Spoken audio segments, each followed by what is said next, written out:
Today, I'm going to discuss something that may disrupt romantic, what I call illusions in this world. And this illusion is that someone is going to ever love you for who you are. Now, I know that that's something that we say. I've been in enough relationships to know that that is a belief that people have. I watched enough movies to see that that is something that is kind of pushed out into our society. And I've read enough romantic novels. Yeah, I've read romantic novels. I even read a whole series of Amish romantic novels. And I know for a fact that many people want to be loved for who they are. But have you ever met anyone who's been loved for who they are? Probably the chances are slim. In fact, I bet you've never been loved for who you are. And you know what else? I bet you've never loved anyone for who they are. Now, you might lie and say that you love someone for who they are. But in my experience, which doesn't mean that I'm right for myself. But my experience has been, and I've counseled people, I've sat with people crying, I've been with all kinds of people over the years of being a minister and over the years of being a friend. And so far, even with my kids, I've never seen anybody love anyone for who they are. They either love them for who they've been, or they love them for who they might become, or they love them for who they think they will be. Hey, Sharon. So I don't really believe that people can love folks for who they are because people are not static beings. No one becomes something and then stays whatever they've been forever. That's just not a thing. So to love somebody for who they are, you're going to have to love them in the present moment, no matter what they're doing, no matter how they're showing up. In order to love someone for who they are, you have to love them right now. And so, say someone's being a jerk to you right now, you're going to want them to not be a jerk. Because well, maybe you won't, but most people won't want someone to be a jerk. So, loving them for who they are would mean loving them as being a jerk right now. But people aren't going to do that. Most people aren't going to sit there and just let you be a jerk and just be cool with it. They're going to resist it. And here's another thing, if you love someone for who they are, but who they are is someone who doesn't love you for who you are, then you have to do you get what I'm saying? This might not make a lot of sense, but if you really think about it, even with little kids, like when we get a baby, we're like, oh, so sweet. Then who we meet them as, they can't walk, they can't talk, they can't wipe their butt, any of those things. And we love them into becoming something else, something more mature. And then when our kids may act up, as we like to call it, we don't just say, oh, I love you for who you are. You say, don't act like that. Be like this. Fit in here. Don't do that. That's not loving somebody as who they are, because who they are is whatever they're doing in the moment. But if you're trying to change them in any kind of way, then you're not really loving them as who they are. Now, some people may take that as something where they go like, oh man, maybe I should just let people be how they want to be. Or we could give up the illusion of there being such a thing as loving people who they are and us being loved who we are. And that's the hardest part, is we want to be loved for who we are, but we don't even stay the same. We don't even know ourselves. I don't know how many people who have different experiences and then later they're like, oh, I wasn't myself, or whatever the case may be. So while you weren't being yourself, and you may be acting some kind of way, did you expect the person to love you as you are when you yourself can admit that you weren't whoever yourself is? I know this sounds convoluted in some kind of ways, but the way that we function in our relationships are convoluted in so many ways. And we don't take the time to reflect on what we say. We just take things from our society and we run with it. And we run with like emotionality. We run with wanting things and trying to make outcomes be a certain way. But the reality, as I've experienced it, is things just happen, you know, and then we have ways that we respond to what's happening. Now, is there someone capable of loving you for who you are in every moment? I'd probably say that that's God, whatever your understanding of God is.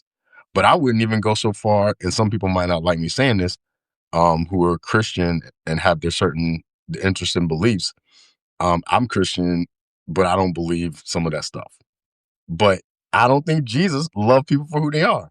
Jesus loved people for who they were becoming, who they were in the process of becoming. Like he looked at the seed and saw the fruit and loved the fruit that they were becoming and lived for the fruit that they were becoming. But they weren't that in the moment. That's why Jesus called people brood of vipers, snakes, foxes, wolves. He said all kinds of stuff.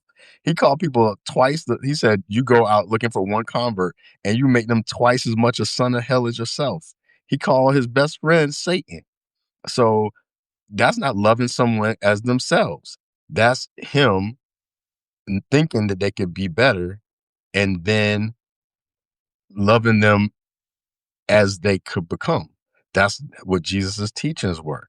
So he wasn't just like, oh, uh, be this way and I'm going to uh, let you stay this way. He just was like, yo, you're not being this way. I love who you can be. Stop. You know what I mean? And that is how many of us are. That's just how it is in the course of being human. Exactly, Sharon. Calling a thing a thing. But if we have these illusions in our mind of being able to be loved as we are when we're constantly in a state of becoming. So if we're, it's like trying to hit a moving target, but it's not just hitting a moving target. It's trying to hit a moving target while you on a skateboard. So you know what I mean? It's just not a thing. There's no such thing as loving people who they are when you are never going to be the same person forever. And they're never going to be the same person forever. It's loving as you go. It's learning as you go. It's going moment to moment. It's moments where you think, where you're like, this is awesome. And there's moments when you think that's not awesome. If you loved everything as it was, maybe you go order some food from the restaurant. They bring your plate out. You're like, I love everything as it is. And it comes out as nasty, it doesn't taste good, you're gonna say, hey, this does not good. Like send this back and bring it out the way that I thought I was getting when I ordered it, you know? And then you might love it. But you ain't gonna love it when it's not what you think it's supposed to be, when it says it's one thing and it's a different thing. You're gonna love it to become something else. And that is really humanity. In the video I made yesterday, I said that I just want to live a real life. And I've been that way since I was a kid. I've always just wanted to live a real life. Like, don't mess with me. Don't come up with some BS. Don't try to get me to co-sign your garbage. Like, yada, yada, yada. I love people. I love myself. I love God or the creator, whatever the case may be. And I know that we're all mysteries trying to contemplate mysteries.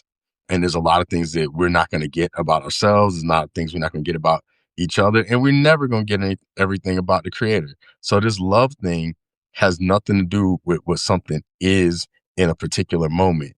It's just loving the state of being itself. It's just loving being. And you can't love other things being if you don't love yourself being in all of your mess and all of your whatever.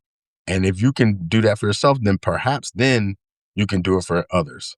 But in my experience, you ain't doing crap for anybody else that you can't do for yourself. And you can't expect anything from anybody else that you can't do.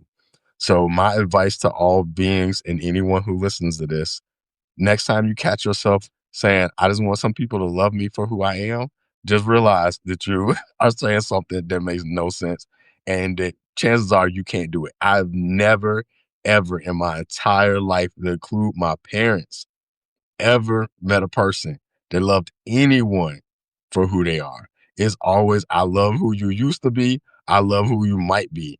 And if they love you in the moment for how you are, it's because you're being what they want you to be or what's acceptable to them. And if you stop doing that, they're going to show you, hey, I don't like this. And they're going to try to love you into being who you used to be or being somebody else. Sharon, am I lying? You, am I lying? That's what I want to know, because that's been my experience, and chances are it's been all of y'all experience too. So that's my little bit of advice today in my course of living my true life. I'm gonna tell you one funny thing before I go though. I was laying down. I took like a little mini vacation last night, and I was laying in the bed. I was contemplating some stuff, and something popped in my mind and said, "Oh, it all makes sense now. I get it. I understand like why people are having these experiences in America, most specifically, blah blah blah." Then my kids called, snapped me out of my awareness, and I could not remember for the life of me what it was. And for a second, I was like, it all makes sense. And now I can't remember what it was that makes sense. Thank you, Sharon. No, especially the older you get. Exactly. And that's real true because I'm 50 now. And I'm telling you, it's something, even though age is nothing but a number, blah, blah, blah, blah, blah. I promise you, there's something that happened when I turned 50 where I was like, yo, it's like, it's a sweet age. It's like, I'm too old for some stuff. I'm like, I'm too old to be listening to this crap, man. I already did this. I'm 50. I don't feel like hearing anything you got to say if it doesn't make sense. And then at the same time, I'm still young enough to go play with my kids. It's the best. I wish I could, I won't say I wish I could stay 50 forever because I mean, obviously I want to live out my life, but I really much enjoy this sweet spot of being 50 and being able to just feel in my body what works and what doesn't work for how I am choosing to be in the world. With that being said, I appreciate everyone who will see this in the future. I love who you've been. I love who you're becoming. If I know you, I might love you now, but it's all good. Love who you're being, then you can love others who are as they are becoming, and maybe we'll make some sense out of this sometimes nonsensical world. Peace.